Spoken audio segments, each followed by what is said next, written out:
रेल्वेच्या इतिहासातील पहिलं हायजॅक काय आहे? Baloch liberation army. पाकिस्तान सरकारशी इतकं वैर का? स्वतःच्या कर्मांची शिक्षा भोगतोय का पाकिस्तान? या घटनेबाबत तुम्ही गेल्या 24 तासांपासून ऐकत आहात, पण या प्रश्नांची उत्तरे काय आहे? यामागचे नेमके कारण काय आहे आणि अखेर संपूर्ण प्रकरण काय आहे? या सर्व बाबींचा सखोल आढावा घेऊया आणि जाणून घेऊया पाकिस्तानच्या इतिहासातील सर्वात मोठ्या ट्रेन हायजॅक बाबतच्या 5 महत्त्वाच्या गोष्टी या व्हिडिओच्या माध्यमातून. नमस्कार, मी दिशा आटवार आणि तुम्ही बघत आहात नवराष्ट्र. 11 मार्च 2025 ही ती तारीख जेव्हा दुपारी साधारण 1 ते 2च्या सुमारास शेजारशील देश पाकिस्तानमध्ये कोटा ते पेशावर जाणारी जाफर एक्सप्रेस रेल्वेच्या रस्त्यात येणाऱ्या रेल्वे ट्रॅकला बॉम्बस्फोटात उडवण्यात आली. रेल्वे एका बोगद्यात थांबली आणि दहशतवाद्यांनी तिला ताब्यात घेतली. बलूच लिबरेशन आर्मी म्हणजेच BLA या संघटनेने हायजॅकची जबाबदारी स्वीकारली. पाकिस्तानच्या इतिहासात पहिल्यांदाच असा प्रकार घडला. इतकंच नव्हे तर रेल्वेच्या 200 वर्षाच्या इतिहासातही अशी घटना क्वचितच घडली असेल. बलुचिस्तानमध्ये दशकांपासून साचलेला रोष पुन्हा एकदा दहशतीच्या स्वरूपात प्रगट झाला आहे. बलूच लिबरेशन आर्मी आणि अन्य गटांनी जाफर एक्सप्रेस हायजॅक करून 182 प्रवाशांना ओलीस धरले. या हल्ल्यामागे पाकिस्तान आणि चीनच्या वाढत्या आर्थिक संबंधांना प्रमुख कारण मानले जात आहे. सुरक्षा दलांनी मोहीम राबवत 80 बंधकांची सुटका केली आहे, ज्यामध्ये 43 पुरुष, 26 महिला आणि 11 मुलांचा समावेश आहे. पण प्रश्न असा की बलूच लिबरेशन आर्मी म्हणजे नेमकं काय?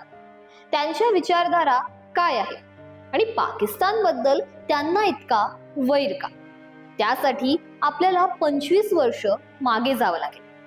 साल 2000 मध्ये बलुचिस्तानला पाकिस्तान पासून वेगळं करून स्वतंत्र देश बनवण्याच्या उद्देशाने BLA ची स्थापना झाली. तथापि या संघटनेचा उगम 1970च्या दशकात झाला होता. जुल्फिकार अली भुट्टो यांच्या काळात बलुचांनी बंड पुकारलं होतं. नंतर झिया उल हक यांनी सत्ता काबीज केल्यानंतर या आंदोलनाला आळा घालण्यात आला. 2000 नंतर हे बंड पुन्हा सुरू झाले आणि आजपर्यंत सुरू आहे. गेल्या काही वर्षात BLA ने पाकिस्तानमध्ये अनेक मोठे हल्ले घडवून आणले आहेत. आता ते चीनलाही लक्ष करत आहेत. नोव्हेंबर 2011 मध्ये BLAच्या लढवय्यांनी सरकारी सुरक्षा दलांवर हल्ला केला आणि 14 सैनिकांना ठार मारले. डिसेंबर 2011 मध्ये माजी मंत्री मीर नसीर मेंगल यांच्या घरासमोर कार बॉम्बस्फोट केला, ज्यात 13 जणांचा मृत्यू तर 30 जण जखमी झाले. 2013 मध्ये BLA ने पाकिस्तानचे संस्थापक मोहम्मद अली जिन्ना यांच्या घरावर रॉकेट हल्ला केला आणि पाकिस्तानी झेंड्याऐवजी आपला झेंडा फडकावला. 2015 मध्ये त्यांनी युनायटेड बलूच आर्मीच्या करम खान कॅम्पवर हल्ला करत 20 जणांचा बळी घेतला. पण बलूच लिबरेशन आर्मीला पाकिस्तान बद्दल इतकी शत्रुत्वाची भावना का आहे? बलूच लिबरेशन आर्मी आणि इतर संघटना गेल्या अनेक दशकांपासून आपल्या हक्कांसाठी लढत आहे. त्यांचा आरोप आहे की पाकिस्तानी सरकार बलुचिस्तानच्या नैसर्गिक संसाधनाचे शोषण करत आहे आणि तेथील लोकांना मूलभूत सुविधा देखील देत नाही. BLAच्या मते पाकिस्तानने बलूच लोकांवर नेहमीच अत्याचार केले आहे आणि त्यांचे बंड हे त्याचाच परिणाम आहे. याशिवाय त्यांनी चीनलाही लक्ष्य करायला सुरुवात केली आहे. चीनचे अभियंते आणि मजूर यांना लक्ष्य करणे हा त्यांचा मुख्य हेतू बनला आहे. पण प्रश्न असा आहे की BLAला पाठिंबा कुठून मिळतोय? बलुचिस्तान हा पाकिस्तानचा मोठा प्रांत असून येथे BLAच्या कारवायांना मोठा पाठिंबा मिळतो. तिथली तरुण पिढी ही या चळवळीला समर्थन देते.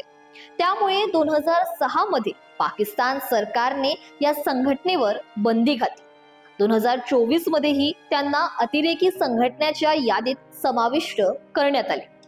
जेव्हा BLA ची स्थापना झाली तेव्हा त्यांच्याकडे सुमारे 6,000 लढवय्ये होते. मात्र कालांतराने त्यांची संख्या घटली आहे. मस्जिद ब्रिगेड हे BLA चे एक आत्मघाती पथक आहे, ज्यामध्ये 100 ते 150 आत्मघाती हल्लेखोर आहेत. सध्याच्या माहितीनुसार BLA कडे 1000 ते 1500 लढवय्ये शिल्लक आहेत, तर काही अहवालानुसार ही संख्या फक्त 600 वर घसरली आहे. चीन पाकिस्तान इकॉनॉमिक कॉरिडॉरची सुरुवात 2015 मध्ये चीनी राष्ट्राध्यक्ष शी जिनपिंग आणि पाकिस्तानी पंतप्रधान नवाज शरीफ यांनी केली. या प्रकल्पाचा उद्देश प्रादेशिक व्यापार, वाहतूक आणि संचार मजबूत करणे हा होता.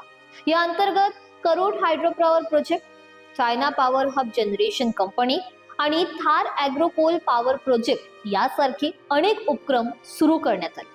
पण बलूच नेत्यांच्या मते या प्रकल्पामुळे स्थानिक नागरिकांना त्यांच्या जमिनी आणि संसाधनापासून वंचित केले जात आहे. यामुळे बलूच लोकांमध्ये संताप वाढत आहे.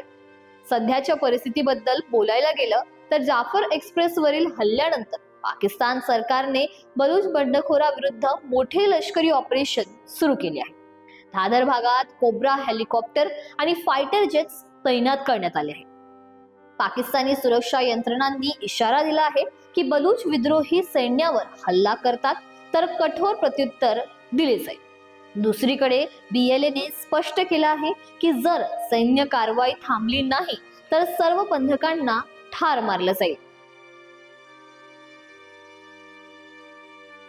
बलुचिस्तानचा मुद्दा गेल्या अनेक वर्षांपासून पाकिस्तानसाठी डोकेदुखी ठरला आहे. चीनच्या वाढत्या प्रभावामुळे आणि बलूच बंडखोरांच्या रोषामुळे हा संघर्ष अधिक चिघळत चाललेला आहे. पाकिस्तान सरकार याला दहशतवाद म्हणते, तर बलूच संघटना याला स्वतंत्रेची लढाई मानतात. पाकिस्तान हा संघर्ष संपवू शकेल का, की भविष्यात हा संघर्ष अधिक गंभीर रूप धारण करेल? याबाबत तुमचं मत काय आहे? कमेंट सेक्शन मध्ये आम्हाला नक्कीच सांगा.